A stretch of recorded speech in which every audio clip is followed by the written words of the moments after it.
You're a superhero.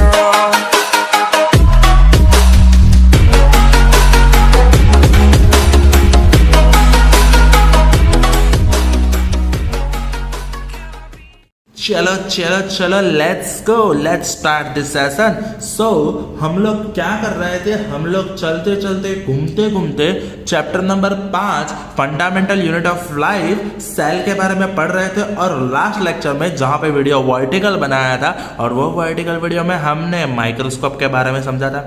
याद करो, यह है आम जिंदगी, यह है मेंटल जिंदगी, वही वाला वीडियो। सही बात है। तो इस बार हम फिर से आ गए हैं एक बार डायग्राम लेके हुए, और यहाँ पे हम डायग्राम ड्रॉ करने वाले हैं प्लांट सेल के बारे में, ठीक है। और हाँ, कई बार 3 मार्क या 2 मार्कर में वो लोग पूछते हैं draw the diagram of plant cell. Actually ये 11th में भी आता है, 12th में भी आता है, बायोलॉजी पोर्शन में आता है। But when we are dealing with 9th standard तो हमें थोड़ा सा लेवल अपने हिसाब से थोड़ा छोटा रखेंगे, ठीक है। तो यहाँ पे देखो, अगर diagram of plant cell draw करना है तो सबसे पहले आपको एक हेक्सागन ड्रॉ करना है। क्या ड्रॉ करना है? हेक्सागन ड्रॉ करना है। हेक्सागन यानी क्या करना है, आपको इस तरह से पहले एक लाइन ड्रॉ करनी है, ठीक है। देख रहे हो आप लोग। फिर पेज को घुमाते घुमाते आपको एक हेक्सागन ड्रॉ करना है, जैसे कि यहाँ पे हम लोग हेक्सागन को कंप्लीट कर रहे हैं, ठीक है। और हाँ, हर एक डायग्राम को आपको पेंसिल से ही ड्रॉ करना है बच्चे लोग। कुछ चीज़ों को जान लो, समझ लो, अंकित सर से फायदा होगा। ओके, इतनी बात समझ में आ गई, ठीक है। अब देखो, यहाँ पे हेक्सागन को खत्म करने के बाद आपको हर एक कॉर्नर पे इस तरह से ऐसे ड्रॉ करना है, 2-2 लाइंस को पैरेलल में छोटी छोटी, ठीक है, एकदम छोटी सी, इस तरह से, इस तरह से, इस तरह से। क्यों? क्योंकि हम लोग यहाँ पे डायग्राम को थोड़ा सा 3 डायमेंशनल बनाएंगे। अरे 3 डायमेंशनल? हाँ बेटा, देखते रहो, काफ़ी मज़ा आने वाला है। तो इस तरह से बनेगा कुछ। और जैसे ही आपका ये, तो यहाँ पे नज़दीक के 2 लाइंस को आपको इस तरह से कनेक्ट करना है। नज़दीक के 2 लाइन को आपको इस तरह से कनेक्ट करने हैं। नज़दीक को 2 लाइन को आपको इस तरह से कनेक्ट करने हैं। नज़दीक के 2 लाइन को आपको इस तरह से कनेक्ट करने हैं। नज़दीक के 2 लाइन को आपको इस तरह से कनेक्ट करने हैं। अरे बोलो ना यार, काफ़ी डिले हो रहे हो, बोलो। चलो, नज़दीक के 2 लाइन को आपको इस तरह से कनेक्ट करने हैं। चलो, कर दिया। यहाँ पे डबल लाइन में हेक्सागन दिख रहा है, हर एक लाइन को क्लोज करके एक खोखा बना दो, बॉक्स बना दो, इस तरह से बॉक्स बॉक्स बॉक्स बॉक्स, ठीक है। अब बनाएगा हम 3 डायमेंशन को, तो यहाँ पे इस तरह से आपको देखो, ये लाइन को अब जब आप 3D में ड्रॉ करो तो लाइन को वर्टिकल आपको ड्रॉ करनी है, इस तरह से। हर एक पॉइंट से आपको वर्टिकल लाइन ड्रॉ करनी है, हर एक पॉइंट से, ठीक है। किसी को गलत नहीं लगना चाहिए, हर एक कोई भी बाकी नहीं रहना चाहिए भाइयों और बहनों, ठीक है। अब देखो, फिर से कुछ अंदर जाओ, घूमो, वापस बाहर आओ। अरे वाह, देखो, अंदर जाओ, ये अंदर गए, घूमो, वापस बाहर आओ, थोड़ा सा इस तरह से बनेगा। बॉक्स को कंप्लीट कर दो, बॉक्स को कंप्लीट कर दो। चलो देखो, अंदर जाओ भाई भाई भाई, अंदर जाओ भाई भाई भाई, अरे भाई भाई भाई। और फिर उसके बाद इसको यहाँ से इस तरह से बनेगा। ओ माई माई। और यहाँ पे ये बॉक्स इस तरह से थोड़ा सा अंदर लेते हुए, हाँ, कई जगह पे ऐसा 3 लाइंस बनेंगे, ठीक है। जैसे कि मुझे यहाँ पे अगर करना है तो मैं इस तरह से 3 लाइन ड्रॉ कर सकता हूँ ना। ये पीछे चला गया तो दिखेगा नहीं, पर यहाँ पे थोड़ा सा छोटा सा एक हेक्सागन दिख रहा है आपको। हाँ, सही है ना। चलो, तो ये जो हो गई हमारे एक्चुअली सेल वॉल का डायग्राम हमने क्लियर किया है। अभी तो हमने सिर्फ बाहर का बॉक्स बनाया, अंदर पैकेजिंग करने वाले, अंदर हम सब कुछ सामान डालने वाले। तो हम सामान कौन कौन सा डालेंगे? तो प्लांट सेल का सबसे बड़ा सामान है उसके वैक्यूल। हमें मालूम है ना, वैक्यूल ज्यादा से ज्यादा 50 to 90% ऑफ सेल का वॉल्यूम वो कवर कर लेता है। तो हम क्या करेंगे, वैक्यूल को ड्रॉ करते। देखो, ये हमने ड्रॉ कर दिया 50 to 90% जगह पे वैक्यूल, ठीक है। समझ रहे हो? थोड़ा सा 3D बनाना है तो यहाँ पे इस तरह से थोड़ा सा शेडो टाइप बना दो, हो गया हमारा वैक्यूल 3D में। ओके, चलो चलो, क्लियर है। और हाँ, फिर उसके बाद सेंटर में कौन आएगा, मेन आएगा हमारा न्यूक्लियस।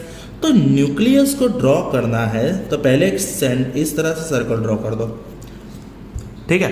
अब सर्कल को थोड़ा सा इस तरह से दिखाना है हमें, हाँ इस तरह से, ठीक है।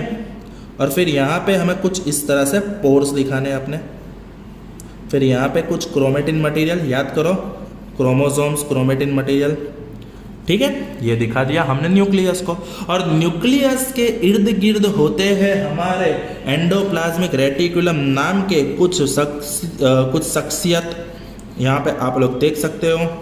इस तरह से सिर्फ आपको इस तरह से सिर्फ डैशेस ड्रॉ करने हैं, कुछ नहीं करना है।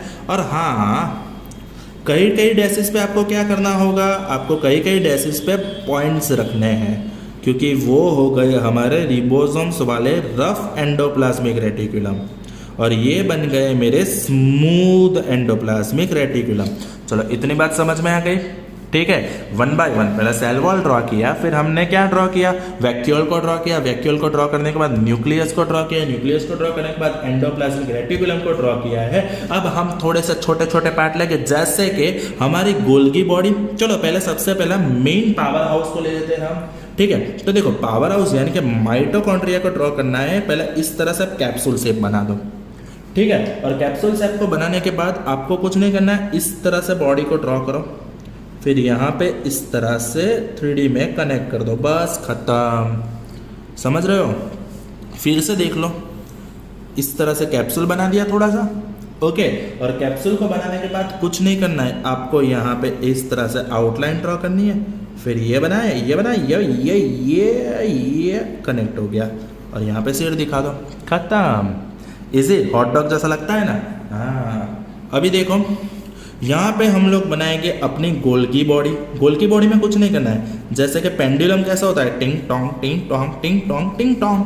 तो ये हो गई हमारी गोल्गी बॉडी। और गोल्गी बॉडी के इर्द गिर्द थोड़े से डॉट्स दिखा दो ना, क्यों?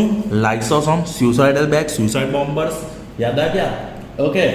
उसके बाद हमारे हो गए छोटे छोटे 2 और कैप्सूल, जो हो गए हमारे क्लोरोप्लास्ट, जिसको हम इस तरह से दिखाते हैं, ठीक है। क्या कौन बनेगा हमारा क्लोरोप्लास्ट? इस तरह से कनेक्टेड होती है ना ग्रेनम, याद आ गया? हाँ जी, वही वाली चीज है, वही वाली बात है। तो देख लो यहाँ पे ये हो गया पूरा डायग्राम। कई बार इस तरह से आप लाइंस को कनेक्ट कर देना है, ठीक है। बस इसको रब इरेज भी करना है, पर हम लोग इरेज नहीं करेंगे, सिर्फ इस तरह से दिखा देते हैं, ओके। ये हो क्या हमारा एक सिंपल सा प्लांट सेल का डायग्राम। लेकिन नाम के बिना डायग्राम तो एक पिक्चर ही है ना, पर हम लोग तो ड्रॉ कर रहे हैं डायग्राम को। तो डायग्राम को ड्रॉ कर रहे हैं तो हम सबसे पहले क्या करेंगे, उसका नोमेनक्लेचर करेंगे, ओके। नोमेनक्लेचर में सबसे पहले बाहरी पोर्शन, जो स्पेशली समझ लो सिर्फ और सिर्फ प्लांट सेल में एक पोर्शन पॉसिबल है जो प्लांट सेल में ही होता है, एनिमल सेल में नहीं होता है, वही चीज को हम ड्रॉ करेंगे। तो सबसे पहले आउटर बॉडी में कौन आता है, सेल वॉल, परफेक्ट। तो सेल वॉल सिर्फ और सिर्फ किस में होता है, तो सेल वॉल सिर्फ और सिर्फ प्लांट सेल में ही होता है, तो हमने सेल वॉल बता दिया। दूसरी ऐसी कौन सी चीज है जो एनिमल सेल की जगह प्लांट सेल में ज्यादा होती है, तो उसका नाम है वैक्यूल। उसका नाम क्या है, वैक्यूल। तो वैक्यूल हमारा सिर्फ प्लांट सेल में ज्यादा से ज्यादा 50 to 90% जगह वो अपने हिसाब से ड्रॉ कर लेता है, रोक लेता है, ऑक्यूपाई कर लेता है। इतनी बात समझ में आ गई? तो इसको क्यों भूल रहे हो भाई, ये होता है तभी तो फोटोसिंथेसिस होता है, और यही तो चीज एक सिर्फ है जो प्लांट सेल को स्पेशल बनाती है, जिसका नाम है क्लोरोप्लास्ट। क्या है, क्लोरोप्लास्ट, ओके। उसके बाद अब दूसरे नंबर के मेन पोर्शन पे हम जाते हैं, जिसका नाम है न्यूक्लियस। क्या नाम है, न्यूक्लियस। एक्चुअली न्यूक्लियस में कौन कौन से पोर्शन होते हैं, तो न्यूक्लियस में सबसे पहले एक सेंटर पोर्शन होता है जिसको हम बोलते हैं nucleus. It's nucleus, OUS, nucleus, okay. Nucleus के इर्द गिर्द जो हमने थ्रेडेड स्ट्रक्चर ड्रॉ किया हुआ है यहाँ पे, वो है हमारा क्रोमेटिन। वो हमारा क्या है, क्रोमेटिन मटेरियल है, इतनी बात समझ में आ गई। और ये तीनों कंबाइन होता है तो फिर न्यूक्लियस प्रॉपरली फॉर्म होता है। इसके बाद अगर सेल ऑर्गेनल्स की बात करते हैं तो हमारे पास होता है एंडोप्लाज्मिक रेटिकुलम। क्या होता है? Endoplasmic reticulum. ठीक है, अब ये जो एंडोप्लाज्मिक रेटिकुलम है उसमें अगर इस तरह से डॉट है तो वो डॉट किसके है? रिबोसोम्स के। राइबोसोम्स और रिबोसोम्स जो भी बोलो वो बोलो, पर बोलना तो पड़ेगा रिबोसोम से। अगर वो रिबोसोम्स वाले ईआर है तो बेसिकली वो क्या है? Rough endoplasmic reticulum. तो रिबोसोम्स के अलावा के जो रेटिकुलम है उसको क्या नाम देंगे? यहाँ से बीच में से खींच लिया मैंने बाहर और उसको नाम दिया मैंने स्मूथ ईआर, यानी स्मूथ एंडोप्लाज्मिक रेटिकुलम। इतनी बात समझ में आ गई? ओके, अब देखो स्मूथ ड्रॉ कर दिया, एंडोप्लाज्मिक रेटिकुलम ड्रॉ कर दिया, फिर मेन पावर हाउस को क्यों रहने दिया? पावर हाउस का नाम क्या है? माइटोकॉन्ड्रिया। क्या नाम है? Mitochondria, power house, ATP. Okay, और आखिर में एक चीज हमारी रह जाती है जो है गोल्गी बॉडी और गोल्गी अपर्चस। आपको अपर्चस लिखना है, मैं बॉडी लिख रहा हूं, और उसके इर्द गिर्द ये छोटे छोटे हैं उसके बच्चे लाइसोसोम्स। ओके, जिसमें होता है डाइजेस्टिव एंजाइम, सुसाइड बॉम्बर्स। इतनी बात समझ में आ गई? तो इतने नोमेनक्लेचर के साथ अगर आप लोग डायग्राम ड्रॉ करते हो तो कोई भी आपके मार्क नहीं काटेंगे। और फिर भी हम क्या करेंगे? इसको थोड़ा सा मजेदार बनाने के लिए हम करेंगे यहाँ पे थोड़ा सा स्केच वर्क यानी क्या करेंगे? हम थोड़ा सा कलर पूरने वाले हैं। आप लोग भी कलर पूर सकते हो, पर सिर्फ और सिर्फ फेयर बुक में, अंकित सर के फेयर बुक में आप कलर से ड्रॉ कर सकते हो, पर एग्जाम में अंकित सर अलाउ नहीं करते हैं।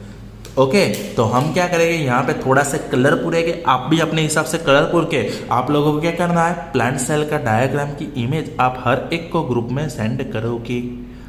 ओके, ड्रॉ कर दो, चलो।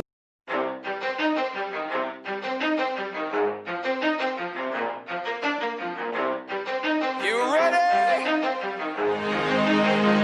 Let's go. Yeah. For those of you that want to know what we're all about, it's like this, y'all. This is 10% luck, 20% skill, 15% concentrated power of will, 5% pleasure, 50% pain, and 100% reason to remember the name. He doesn't need his name up in lights, he just wants to be heard, whether it's the beat of the mic. He feels so unlike everybody else, alone, in spite of the fact that some people still think that they know, but no, he knows the code. It's not about the salary, it's all about reality and making some noise. सो यहाँ पे एक चीज रह गई थी जो blue dot से हमने बताई है, वो है हमारा सेल का स्विमिंग पूल, साइटोप्लाज्म। वो क्या है? साइटोप्लाज्म। ठीक है, जिसमें हर एक चीज रहती है, स्टेनलेस यानी कलर होता नहीं है। इतनी बात समझ में आ गई है? ठीक है, तो इस तरह से आपको अपने हिसाब से कोई भी कलर फिलअप करके मस्त फिगर ड्रॉ करके पहुंचानी है, सेंड करनी है। एक बार फिर से समझा दो किस तरह से किया। हमने कुछ नहीं किया, हमने सिर्फ एक हेक्सागोन ड्रॉ किया था। ठीक है, फिर हेक्सागोन के इर्द गिर्द हमने बनाई दी थी कुछ इस तरह से बॉर्डर्स। ओके, समझ रहे हो? तो ये हो गई हेक्सागोन के इर्द गिर्द बॉर्डर, और ये बॉर्डर को हम बनाएंगे 3 डायमेंशनल में, यानी वर्टिकल लाइनिंग को हम लोग कनेक्ट कर रहे हैं इस तरह से। वर्टिकल लाइनिंग को हम इस तरह से कनेक्ट कर रहे हैं, देख सकते हो आप लोग काफ़ी सही से। ओके, और यहाँ पे ये हो गया हमारा स्ट्रक्चर रेडी। फिर यहाँ पे होगा बड़ा सा पोर्शन वैक्यूल का, फिर न्यूक्लियस का, फिर माइटोकॉन्ड्रियल पोर्शन, फिर ईआर का पोर्शन स्मूथ एंड रफ। उसके बाद यहाँ पे क्या हो गया हमारा प्लास्टिड्स का पोर्शन, फिर गोल्गी बॉडी का पोर्शन, और थोड़े से लाइसोसोम्स दिखा दो, थोड़े से साइटोप्लाज्म दिखा दो, और नोमेनक्लेचर कर दो। सिंपल है ना? तो ये बात यहाँ पे ख़त्म करते हुए, ये वाला सेशन हम यहाँ पे ख़त्म करते हुए, आपको एक बार फिर से वीडियो पूरा देखना है, शांति से समझना है, अच्छे से ड्रॉ करना है, और फिर अंकित सर को भेजना है। ओके, अंकित सर को भेजना है। नंबर नहीं है, नंबर नोट डाउन कर दो, 9033239340। सो इस नंबर पे आप मुझे अच्छे से डायग्राम ड्रॉ करके भेज दो, और अच्छा डायग्राम रहेगा तो मैं अपने व्हाट्सएप स्टेटस में, फेसबुक में, इंस्टा पे पोस्ट करूँगा। ओके, तो आज के लिए इतना ही। Thank you, that's it from my side, bye bye.